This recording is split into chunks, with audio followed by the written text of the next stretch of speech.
tarde, candidata. Obrigado por estar aqui na Folha conversando com a gente. Começar com uma primeira pergunta relacionada a uma declaração que a senhora deu na última semana, dizendo que aceitaria conversar tanto com Lula quanto com Bolsonaro num eventual segundo turno entre os dois. A senhora não vê diferença entre eles e estaria realmente disposta a fazer uma aliança com qualquer um deles, caso a senhora não vá para o segundo turno? Bom, Uirá, Carolina, é um prazer, muito obrigada primeiro por essa oportunidade aqui na Folha de São Paulo. Bom, na verdade, essa resposta, Uirá, foi por uma questão aí de segundo turno, se eu estivesse, né? Eu falei, olha, eu aceitaria apoio de qualquer um deles, só isso. Não que eu apoiaria qualquer um deles. Então, no segundo turno, pretendo estar batendo ou em um ou em outro.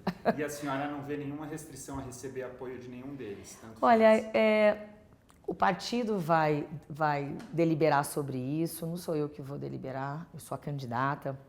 E o partido hoje sequer cogita e discute qualquer coisa em segundo turno.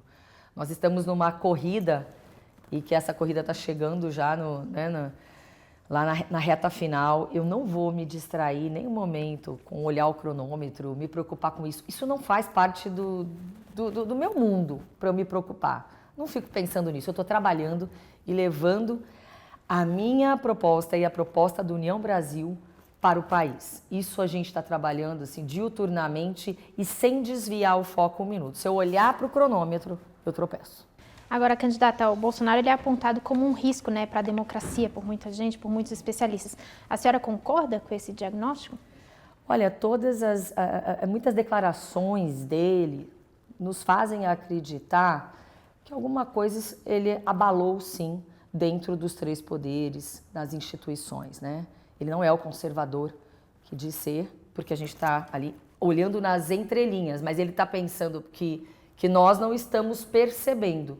Estamos preocupados, sim, todo o Brasil. O mundo lá fora também está olhando com olhos, assim, desconfiados. Então, certas alegações dele, certos comentários indicam que, sim, precisamos estar atentos. Quais alegações, comentários, por exemplo? Essa questão dessa instabilidade entre os poderes, ele dizer que, ele disse ao longo desses 3 anos, são tantas coisas que eu, sinceramente, o que eu tenho aqui para dizer é que me preocupa. Ele fala e permite que os seus apoiadores falem em fechar o Congresso, né? Nas manifestações democráticas, que é totalmente... É importante as pessoas irem para as ruas se manifestar, mas alguns se manifestam sobre a AI-5, sobre fechar o STF, sobre fechar o Congresso Nacional. Tem vídeos e vídeos que circulam. Ele não coíbe isso, porque um grande líder deveria dizer o seguinte, não quero faixas sobre isso, isso, isso. Por quê? Porque isso causa instabilidade dentro do nosso país. E se você é meu apoiador, e se ele é realmente a favor da democracia, ele não poderia permitir. Então, por via transversa, Carolina, né? Eu estou enxergando, porque ele não me distrai. Mas ele consegue distrair muita gente que não está entendendo, justamente porque eu estou dentro lá da política. Então, um pouquinho mais, eu posso dizer que eu já sei, que eu enxergo. Esse mote da ameaça à democracia tem sido usado por um de seus adversários no primeiro turno, que é o candidato do PT, o ex-presidente Lula. E nessa reta final, eles estão intensificando uma campanha pelo voto útil. Como a senhora vê essa iniciativa do PT? Acho um absurdo. O voto útil é mais uma forma de enganar a população, sabe? O primeiro turno existe justamente para isso, para que as pessoas possam escolher. E eles estão, o Luiz está causando medo na população daqueles que não gostam do Jair. Então é inadmissível. A população tem um poder nas mãos agora, no dia 2 de outubro, de fazer a sua escolha. Agora, plantar esse medo, como eles plantam discussões o tempo inteiro, né? São 2 candidatos que já tiveram oportunidade de governar o Brasil, nenhum deles vem prestando contas, como eu recebi o Brasil e como eu entreguei, né? Nenhum deles com a transparência necessária, né? Porque muita falácia, muita coisa, mas com a transparência necessária, com números e dados, né? E também não falam o que não fizeram nesses anos e por que não fizeram e por que agora vão fazer. Não trazem propostas. E a gente traz propostas. Essa coisa do voto útil é triste porque nós não estamos vivendo no momento para se apostar. Não é hora de brincar. E eles vão fazer de tudo para distrair a população e para vender essa ideia do voto útil, o que não existe. Agora, senadora, hoje em dia a senhora tem muita divergência, né, com o Bolsonaro na questão do judiciário, de relações exteriores, da política institucional, a própria economia. Agora, a senhora foi uma apoiadora dele, né, em 2018. O que mudou de lá para cá para hoje a senhora ter tanta divergência com ele? Para mim, Soraya, e para o meu partido, nada mudou. Essa pergunta, Carolina, tem que ser feita para ele, para o candidato Jair. Por quê? Porque nós levantamos com ele, nós achamos que estávamos identificados dentro de uma bandeira. Estávamos dentro do PSL, um partido de DNA liberal na economia, que já tinha uma proposta. Nós levantamos a bandeira do combate à corrupção, levantamos a bandeira do mercado liberal, levantamos bandeira de transparência, uma série de coisas. Inclusive, eu permaneço no mesmo partido. Quem tem que responder por que é que abandonou os seus eleitores, por que é que abandonou e disse dentro da direita, de uma direita racional que era de direita, que não atua como tal, enfim, é ele e não eu. Eu continuo defendendo as mesmas coisas. Mas, candidato, para ficar em um desses temas que a Carol mencionou, a economia, em 2018 a senhora tinha motivos para acreditar que o Bolsonaro era um liberal na economia? Ele disse o seguinte, que ele havia sido lá atrás, que ele havia votado de várias formas e que as pessoas mudam, que as pessoas vão estudando novas formas. Porque é muito importante deixar claro aqui. Eu mesma já fui muito mais radical dentro do liberalismo e hoje eu vejo que em certas questões a gente precisa flexibilizar, porque a realidade de liberdade econômica que se coloca em um outro país não é a mesma nossa. Lá nesse país não tem pessoas passando fome, né? Então nós temos que nos adaptar e podemos sim mudar de opinião nas questões. Então o que eu entendi? Que ele havia evoluído, que ele havia estudado, que ele havia compreendido. E é natural isso, ao longo dos anos, você mudar de opinião. Por que não? Acho isso... de uma pessoa inteligente muda de opinião para certas coisas e procura evoluir, procura estudar. Eu acreditei que fosse isso. Aí trouxe Paulo Guedes, que também se dizia liberal. Enfim, essa pauta não avançou, né, a contento. Então, é isso. E agora a senhora está vivendo uma experiência de ser uma ex-bolsonarista. Muita gente que passou por esse caminho se tornou um alvo da militância bolsonarista que ataca de forma bastante violenta nas redes sociais e não só nas redes sociais. Como tem sido a sua experiência? Olha, o bolsonarismo não é uma filosofia, tá? Eu nunca fui bolsonarista. Vamos lá. Eu fui apoiei Bolsonaro, mas vamos lá, eu fui anti-PT. Sou radical anti-PT, não gosto Bom, enfim, aqueles anos todos de PT me mostraram que eu não poderia, que eu não poderia apoiar o PT e eu virei uma anti-PT. Briguei naquele momento pelo impeachment da Dilma, enfim. E nós viemos nessa onda anti-PT. E nessa onda anti-PT muitas pessoas se uniram e Bolsonaro foi um escolhido daquele momento. Mas para mim Bolsonaro não tem uma filosofia que eu tenha algum dia na vida abraçado. A filosofia que eu abracei e que Bolsonaro diz ter abraçado é essa, de uma direita racional, consciente e, acima de tudo, tá? Porque para mim ideologia não enche barriga de ninguém, essa briga ideológica não traz soluções para o Brasil e eu entendo que a questão da economia é nossa tarefa primordial aqui no Brasil, fazer uma revolução para que a gente possa cuidar das pessoas. E a pauta econômica independe de qualquer coisa.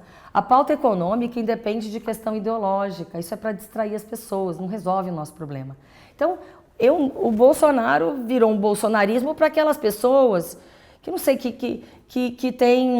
precisam de um mito, precisam de um Messias, tem a necessidade de, não sei, mas que exista uma filosofia em cima disso, eu não vejo, não vejo de forma nenhuma. Então, por isso, nesse momento, eu digo para você que não é isso que eu fui, não é isso que nasceu lá atrás. Isso foi inventado. E sim, eles são muito violentos nas redes sociais, muito covardes na briga política. E dizem que defendem a liberdade, só que não conseguem discutir de forma educada, urbana, de forma democrática o país. Então, independente da sua ideologia, eu estou aqui para a gente conversar sobre o Brasil com educação, né? Acabei de sair de um programa bem assim, um programa de bastante zoeira, vamos dizer assim, só que a gente pode brincar, né? O outro tenta lacrar ou mitar, mas de forma educada, tá? Porque isso é uma democracia e eu estou séria aqui, brinco, mas eu tenho um propósito sério. E sim, estou sofrendo muito e não é mimimi, porque eu não sou de mimimi, eles que são, né? Acusam-nos do que fazem. Teve algum episódio mais grave, mais marcante que a senhora quer comentar? Muitos episódios, inclusive lá no meu estado, de bolsonaristas ferrenhos chegarem e atacarem, falarem de forma grosseira com a minha família, com familiares meus que não tem nada a ver, e me xingarem do ponto de vista assim privado, assim, do ponto de vista de mulher, né, de atacar a minha honra, né, e as pessoas estão com medo mesmo. E a gente viu 2 episódios há pouco de morte por conta de política e sendo bolsonaristas matando gente de outra ideologia. E aí nós tivemos candidatos que estão andando por aí nas ruas, fazendo suas campanhas, né? E sendo atacados por essas pessoas. Então a gente perde realmente a segurança. Eu não vou deixar de falar, vou falar isso sim.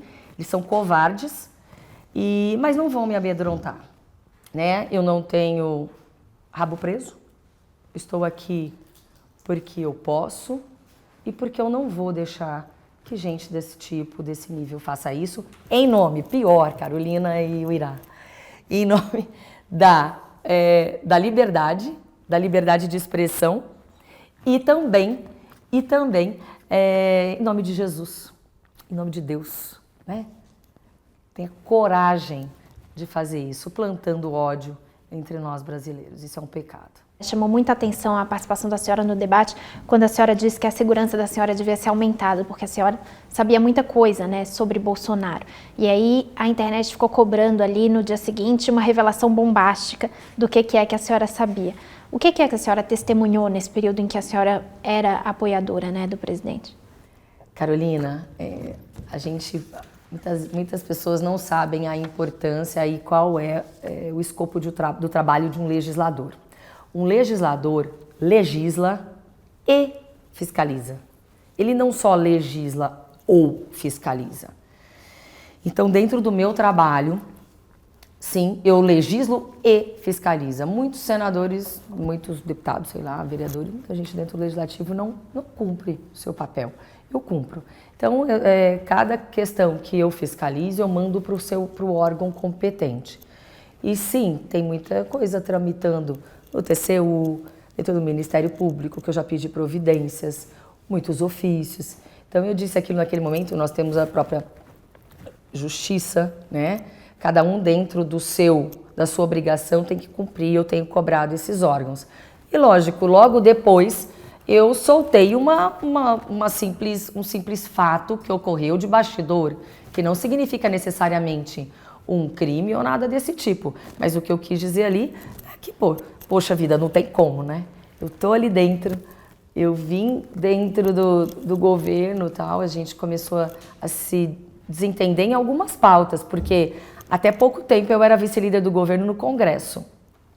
E sempre votei com o governo naquelas pautas que ele não abandonou. Nas outras, eles já sabiam que eu tinha total independência. E dias atrás, acho que até mesmo uma reportagem de vocês, foi dito que eu votei 80% com o governo federal. Então, nas pautas que tinham a ver e que respeitavam os meus princípios, eu sempre fui fiel. Então, tranquilamente. Mas o que eu não aceito, e na época da CPI, muitas coisas aconteceram, e desde de um fato assim, de eu discutir em reuniões anteriores, quando eu fui para uma reunião, por exemplo, eu cheguei, vou contar um fato aqui, cheguei numa reunião anterior a um dia de depoimentos. Quando eu chego, estava o ex-ministro Pazuello dando aula de tratamento precoce, dando aula, e tinha médicos ali dentro do ministério. Eu falei assim, não é possível. Não, a hora que eu cheguei, muitos ministros, muitos senadores, muita gente ali, eu falei, a hora que começou a reunião, e aí o ministro estava do meu lado, eu falei, passaram uns 10 minutos, eu falei, a pauta é essa? Eu não estou acreditando que vocês estão fazendo isso comigo. Eu vou pedir licença, porque vocês sabem que eu não apoio esse tipo de coisa. Até entendo que lá atrás, quando ninguém entendia de nada disso, quando todo mundo estava procurando uma solução, mas nós estamos vivendo momentos em que pessoas estão tendo problema de fígado, problemas reflexos aí na saúde, reações adversas na saúde por conta da utilização desse tipo de medicamento. Então, pelo amor de Deus, mais respeito, me levantei e saí. Então, assim, são questões de bastidores que eu posso aqui contar. Isso aqui acho que eu não tinha contado para nenhum lugar. E naquele dia mesmo, depois que um dos filhos do presidente me atacou, eu disse, calma lá, aqui não, porque você me ligou aos berros exigindo que eu retirasse a minha assinatura da CPI da Lava Toga. Então ali eu falei, mas tem coisas que a gente pode revelar, tem coisas que a gente tem que deixar para os órgãos, principalmente porque eles investigam e tem questões que caminham em segredo de justiça. Então, só para dizer a minha seriedade em relação e o meu compromisso em relação ao que é certo. Agora, por falar em legislativo, um tema que tem sido muito debatido nessa última legislatura é o do orçamento secreto. Uhum. A senhora indicou, por exemplo, 95 milhões em emendas do relator nesse orçamento secreto. Depois que o Supremo determinou que fosse dada a devida publicidade, a senhora fez isso. Agora, inúmeros especialistas têm apontado nessa maneira de lidar com o orçamento como uma espécie de cooptação do parlamento. A senhora concorda com esse diagnóstico? Concordo que pode ser sim. Essa emenda de relator pode ter sido desvirtuada pelo Poder Executivo para algumas indicações. Para mim é jamais, porque não é assim que eu lido com eles. Tanto que o meu nada é secreto. Eu dei publicidade a todas as indicações que eu fiz. Agora, vocês enganam-se muitas pessoas, não estou dizendo vocês. Quem não acha que existem questões secretas dentro de qualquer rubrica do orçamento? Você está falando agora de emenda de relator, né? Pode ter orçamento secreto dentro da emenda individual de execução obrigatória, dentro da emenda de bancada, dentro da emenda de comissão, dentro de qualquer execução do orçamento do Brasil. E quem é que executa o orçamento? Quem? O Executivo. Quem tem que dar transparência à execução? Executivo. Todas as emendas que eu indiquei, sejam elas de qualquer rubrica, eu dou publicidade nas minhas redes sociais. Você entra no meu site do mandato, tem o estado do Mato Grosso do Sul, e você clica em cada município, cada um dos 79, e você acompanha o que eu tenho de emenda sendo executada. Além disso, quando a ministra Rosa Weber pediu para o presidente Rodrigo Pacheco que cada senador declinasse ali, fizesse um compilado das suas emendas, eu fui a primeira. E muito bem detalhada a minha planilha, que foi disponibilizada para todos vocês. Portanto, dentro da emenda de relator, pode ter acontecido, e aí diz respeito ao Executivo. A hora que ele abrir essa caixa preta, né, as minhas já estão publicizadas, as dos demais eu não sei. Existem até mesmo indícios de que parlamentares tenham enviado emendas para outros estados. O meu não. Então, da Soraya não existe nenhuma indicação secreta. Agora, todas as indicações devem chegar ao povo, ao município, e devem ser executadas 100%. Não é porque alguns dão uma destinação dentro de uma brecha da lei, uma destinação errônea, que as outras serão maculadas. Né? Então, assim, isso eu estou muito tranquila e estou aguardando ansiosamente, Irá, que o Poder Executivo, na hora de executar, dê transparência. Só isso, porque a lei já determina que assim seja. Agora, a senhora hoje é senadora, se vencer será do Executivo. Em qualquer um desses papéis, como combater esse tipo de desvio do uso do orçamento, esse tipo de obscuridade no trato do dinheiro público? Isso diz respeito ao chefe do Executivo. Só o Executivo? Sim. O Senado não tem mas papel? Se ele fez, vamos supor, foi uma indicação, uma manobra na lei, porque dentro da lei a emenda de relator é legal, ela não está escrito ali, olha, isso aqui é para a corrupção, está escrito? Não. E aí, mas não tá, ninguém faria isso. E ajudar a gente. Né? Mas aí é o que tá. Isso aí acho mais fácil. Então não é por isso que vamos macular tudo. Se encontraram uma nova forma de fazer, como foi o mensalão, nós temos que exigir a transparência.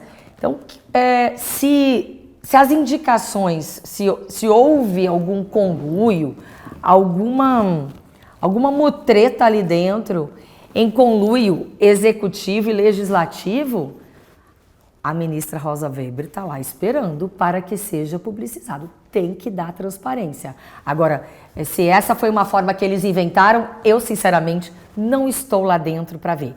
Isso eu não presenciei. Então, em relação a isso, vocês têm que perguntar diretamente para ele. Ele tem a obrigação de dar transparência. E a lei da transparência, né, da publicidade, que é um dos princípios da administração pública, já estão postos. Será que a gente vai ter que desenhar na legislação? Porque quando você entra no portal da transparência, essa emenda de relator que foi destinada para um município, quando você entra no portal da transparência, meu Deus do céu, é um inferno para você conseguir, desculpa o termo, mas você não consegue, não existe um padrão. E no nosso projeto a gente vai padronizar como é que o portal da transparência tem que funcionar. Porque cada um faz o que quer, como quer, e o Ministério Público ou outros órgãos, sinceramente, investigam e fiscalizam pouco. Mas você entra lá, você vai... É um contrato, do subcontrato, de um link, de um sublink. Eu não sei para onde isso vai, mas a gente não consegue visualizar de forma correta. Então, essa confusão toda, essa falta de transparência, tem motivo. Quanto mais bagunçado, quanto mais difícil de você entender, ali está o veio da corrupção. Então, é triste a gente chegar num momento desse, e aí vai o meu apelo para a imprensa, que parem de dizer que esse negócio está polarizado. Sabe? Quando vocês afirmam e reafirmam, né? Tudo é possível nessa eleição. Macron, na primeira eleição dele, era uma pessoa que tinha sido chefe da economia, não sei se o nome era secretário ou ministro na época. Ele tinha, um mês antes da eleição, 3% da intenção de votos. Tudo pode mudar. Eu espero que o brasileiro acorde para que ele tem sim uma opção. Então depende de todos nós, que a gente, sabe, não permita que isso aconteça. Isso está acontecendo, vocês estão contando todos os dias e ainda não estão conseguindo acordar a população. O que falta? Agora, senadora, ainda nesse tema de transparência, a gente tem, né, as candidaturas são obrigadas a divulgar os bens, etc. A senhora divulgou em 2018 R$10 mil na sua declaração de bens. E agora, nessa eleição, 783 mil. O que explica esse salto em 4 anos? Isso eu já expliquei. E aconteceu o seguinte, naquele momento, na correria do registro da minha candidatura, o contador, eu não sei quem fez, que era o contador do momento, ele colocou apenas o que eu havia declarado em dinheiro vivo. Eu tinha R$10 mil em dinheiro vivo. E o restante do meu patrimônio ele não colocou. Eu tentei retificar após, mas não dá para você fazer uma retificação igual você retifica o teu imposto de renda e muda tudo aquilo. As minhas contas, e isso a gente não se atentou para o momento da minha campanha. Foi do mesmo jeito que está saindo agora, de última hora, na correria, no estresse. Então alguém fez para mim. E ele declarou só o que eu tinha em dinheiro vivo. Agora a gente colocou o valor, está praticamente o mesmo, né? E mesmo que assim não fosse, o meu patrimônio, só o salário do Senado já permite que eu tenha amealhado isso se eu ganhasse praticamente metade disso. Então não há, tem origem, mesmo que não fosse retificado, como eu retifiquei, mas é algo que deve ser permitido, sabe, daqui para frente, porque eu jamais imaginei que isso fosse causar transtorno.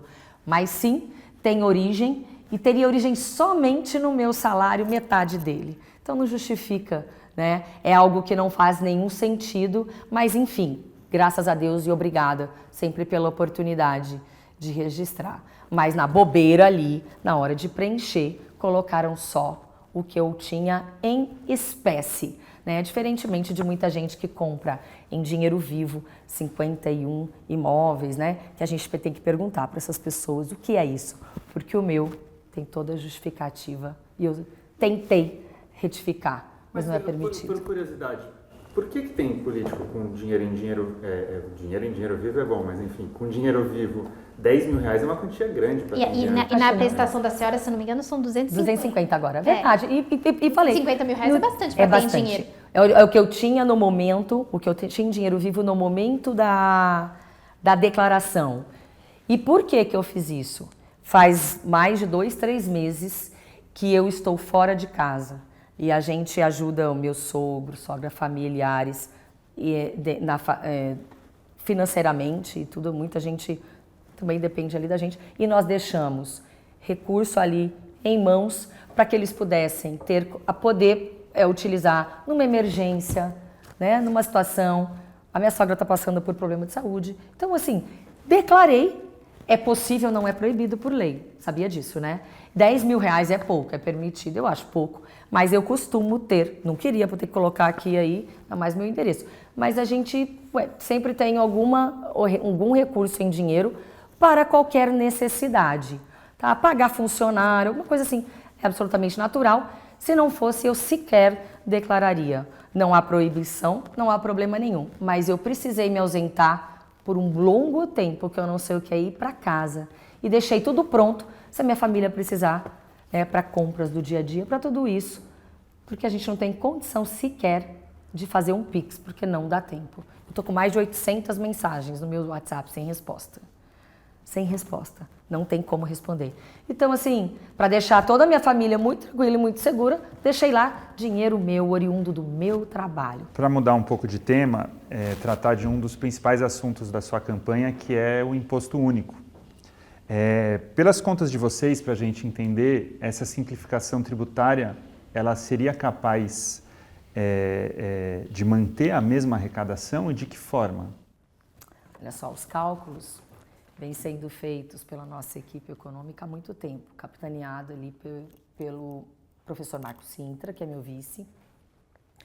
É uma proposta abraçada por Luciano Bivar lá na Câmara. E ao longo desses 30 anos de estudo, o que foi possível deixar amadurecido e de forma muito fácil para que isso passe no Congresso. 11 tributos federais, apenas federais, né? Nós excetuamos importação, exportação e imposto de renda. Os demais, inclusive contribuição previdenciária, o INSS. Todos eles foram estudados a ponto da gente conseguir manter a mesma arrecadação, porque o intuito jamais é aumentar tributo, certo?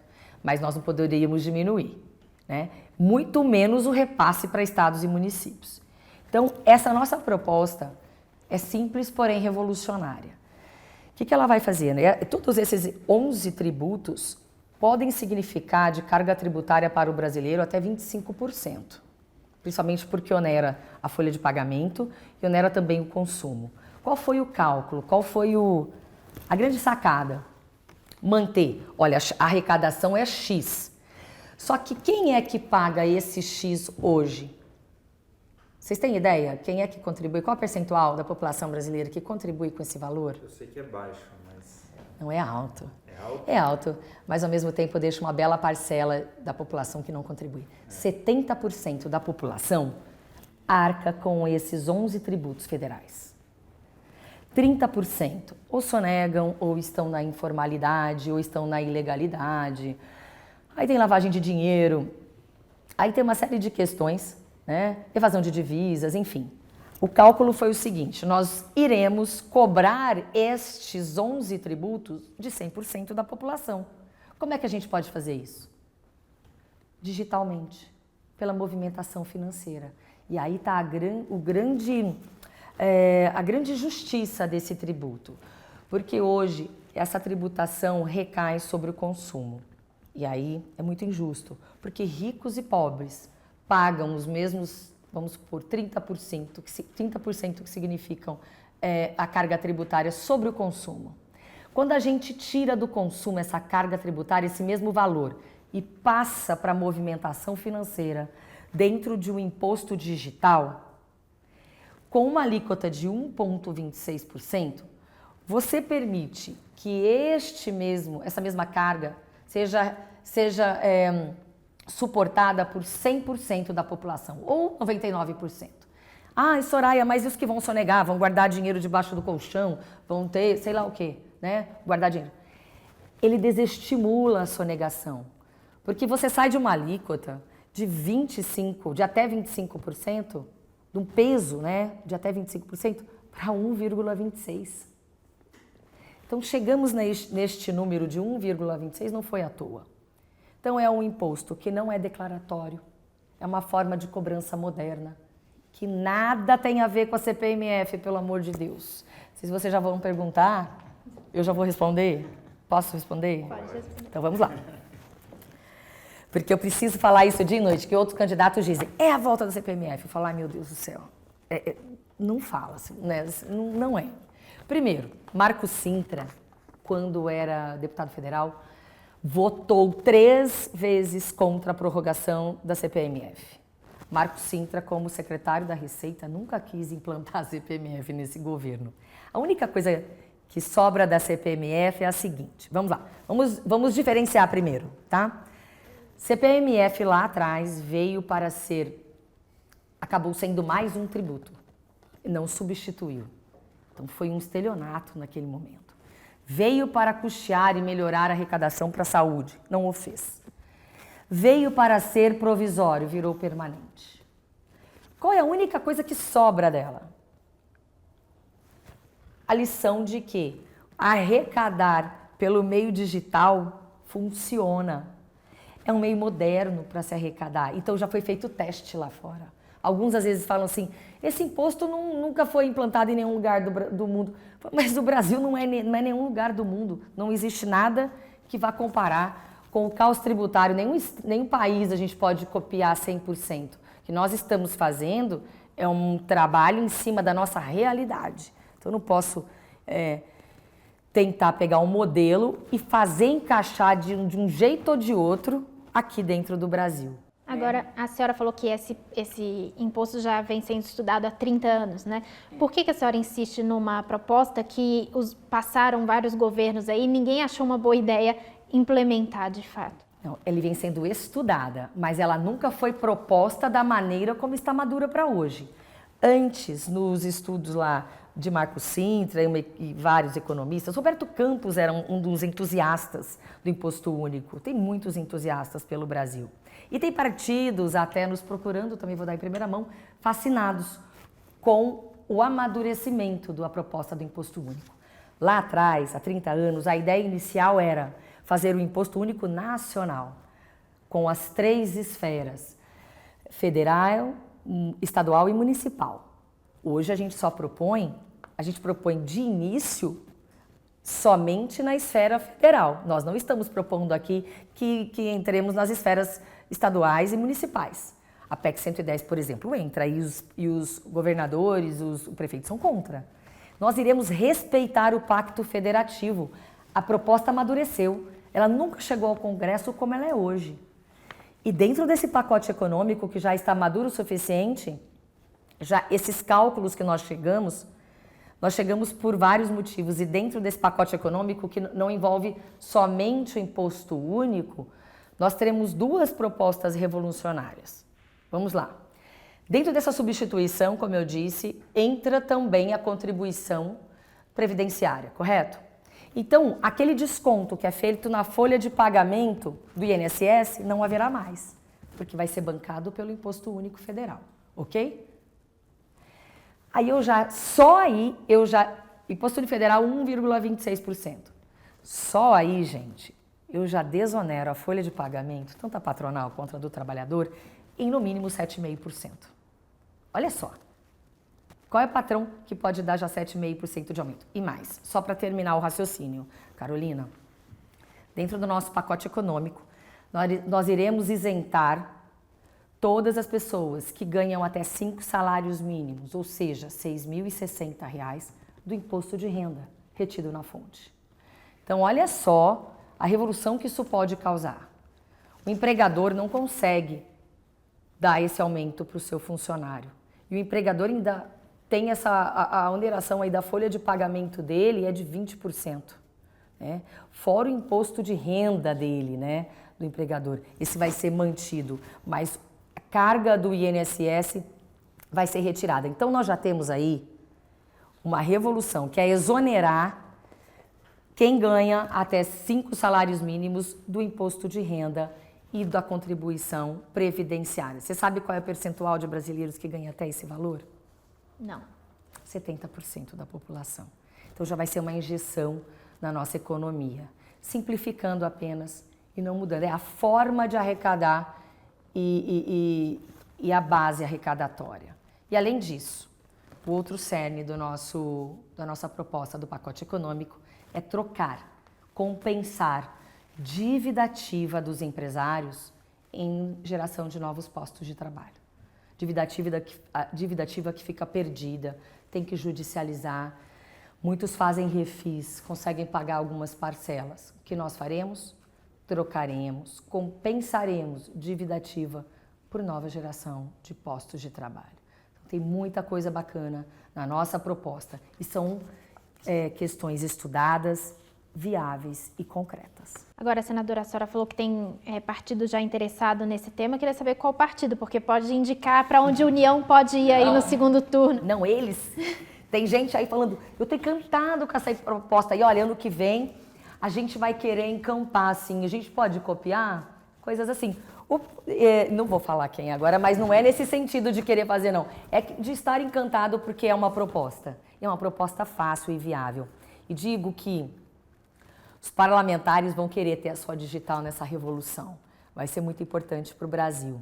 E o Ciro Gomes, para mim, no dia do debate, quando eu dei a notícia de que isentaremos todos os professores, todos. E aí, essa é a única classe que quem ganha acima de 5 salários mínimos também terá isenção. Nós começaremos a nossa reforma na educação valorizando os professores.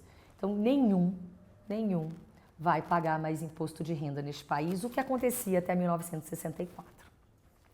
E este impacto é pequeno, porque nós já havíamos estudado isentar todos que ganham até 5 salários, e são poucos professores que ganham acima disso. Enfim, é revolucionário, e aí o Ciro falou assim, poxa, como é que eu não pensei nisso antes? Eu adorei, Soraya, eu vou copiar, mas eu vou dar os créditos, tá? Falei, bom, ideia boa, pode ser copiada assim. E, enfim, tem muita gente gostando das nossas propostas. Agora, eu queria falar um pouco também de um dos grandes temas dessa eleição, que é a questão das mulheres, né? No próprio debate, isso se tornou uma questão central. Queria perguntar para a senhora como que tem sido a experiência da senhora, né? Na política desde 2018 e também agora como candidata sendo mulher. Olha, eu não sou de muito mimimi, não, e nem de chororô, tá? Tem muito homem aí que né? Chora, fala isso, mas é de um chororô e de um mimimi que ninguém pode encostar que, ai meu Deus, ui, brigou comigo, bateu em mim, né? Eu só devolvo, não me provoque, né? Não me provoque. Mas brincadeiras à parte, eu não gosto de ver nada por uma vertente vitimista, eu procuro analisar de forma bem racional, mas eu confesso para você que muitas vezes o machismo é velado.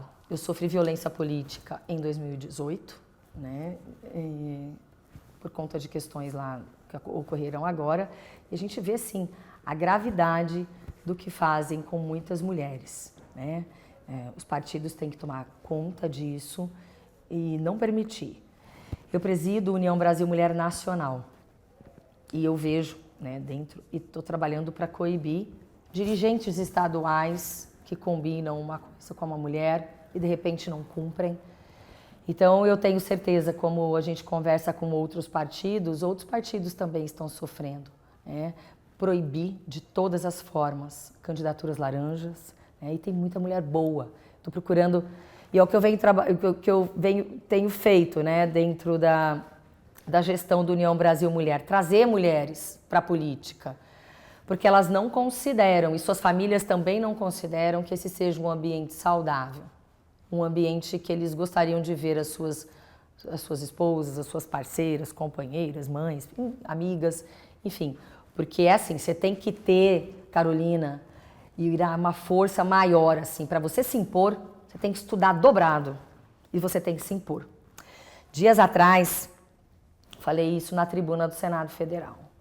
Falei, presidente Rodrigo, nós somos muito bem tratadas aqui no Senado, tal, com educação às vezes, né? Poxa vida, senadora, como a senhora está bonita hoje, aceita um café, todo mundo assim nos trata bem. Mas não nos dão relatorias de poder. Eu disse a ele que as pautas, tem muitas pautas que as pessoas acham que são destinadas exclusivamente para mulheres. Assunto de mulher. Pauta de violência doméstica, pauta dos vulneráveis, pauta dos animais, sei lá, 1000 pautas que eles acham que são de mulher. E eu disse a ele, eu entendo que como são as mulheres a maioria que provoca a violência doméstica e outras questões, eles que deveriam defender essas pautas. Então, essas relatorias aqui na casa deveriam ser indicadas para os homens. Quero ver eles trabalhando em cima disso, tá? E nós, mulheres, queremos relatorias de poder, o nosso espaço de poder. Quero relatoria na economia, no orçamento, na infraestrutura. É isso que eu quero. Então, não adianta me tratar bem e não me dar uma relatoria que me dê poder nas mãos. Certo? Então, assim, isso ainda é muito velado e isso é machismo. Agora, a senhora falou da distribuição, né? O painel deu uma nota recente sobre a distribuição no Rio de Janeiro, né? Que é muito diferente entre quem tem uma posição, está ligado a algum dirigente e outras mulheres que não estão. Isso é uma coisa que a senhora está olhando, por exemplo? Eu estou olhando na medida que eu consigo, porque esses painéis mudam o tempo inteiro, né? Porque recursos chegam para as mulheres e para homens, enfim, os recursos estão sendo distribuídos todos os dias. Então, a gente não consegue ter um retrato. Eu estou cuidando, sim, né? Hoje, eu ainda oficiei o partido para que eu acompanhe de forma mais próxima, porque como eu estou candidata, né, mas continuo presidente da União Brasil Mulher, é uma responsabilidade muito grande, mas eu estou muito preocupada e nós estamos antenados, sim, de como esses recursos estão sendo distribuídos. Teremos de prestar contas sobre isso. Então, não é nada fácil você distribuir recurso no Brasil. Eles acham que tem gente que olha de fora, que não é dirigente partidário. Eu até chamo, vem ser. Vem aqui, senta na minha cadeira para você ver o tanto que é difícil. É fácil criticar daí, né? Vem ser político. É fácil criticar. Senta aqui na minha cadeira e venha cumprir tudo que a legislação manda. E é difícil você distribuir. Temos cotas de negros, pardos, negras, pardas, enfim, tudo isso que você precisa equalizar e muitas vezes não é fácil equalizar, né?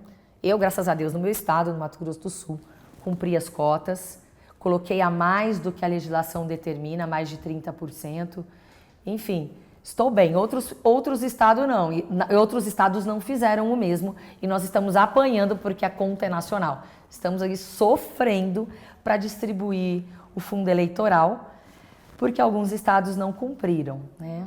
Agora, já que a gente está falando disso, só para eu tirar uma dúvida que eu tive quando eu olhei a prestação de contas da senhora, tem uma doação ali estimada do Diretório de Pernambuco, especificamente, que são materiais de campanha e também o comitê de campanha em Pernambuco. É uma doação estimada, que a senhora declara também como gasto. Agora, me chama a atenção que a senhora tenha recebido do Partido Nacionalmente e só desse diretório de Pernambuco.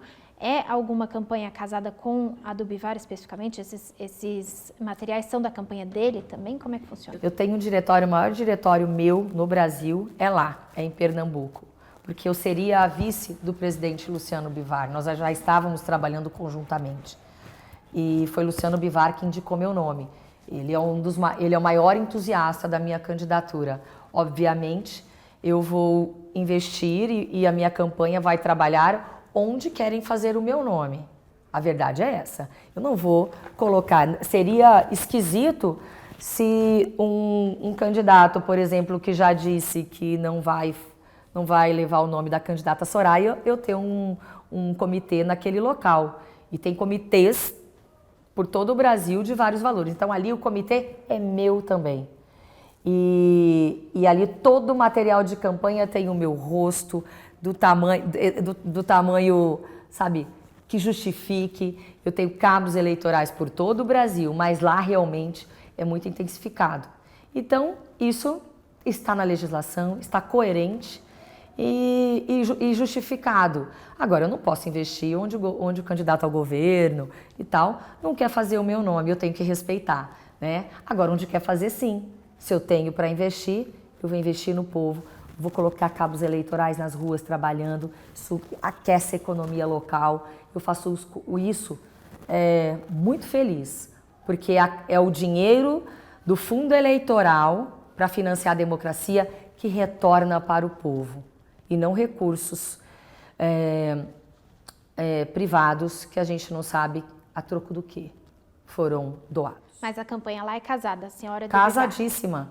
E com deputadas estaduais, com outros deputados, sim, no Brasil inteiro. Só que lá eu já era vice do Bivar e eu entrei. Então o Bivar a gente tem uma relação muito bacana, de muita confiança. E a gente já tinha feito esse grande comitê com o meu nome. E sim, se ele quer, vou investir sim. Investir onde quiserem o meu nome, eu vou gerar emprego, vou colocar cabo eleitoral, e o dinheiro vai chegar lá na ponta e vai financiar a democracia desse país. Obrigado, candidata. Deu o nosso horário aqui. Agradeço muito a presença da senhora nessa entrevista com a TV Folha. Muito obrigada.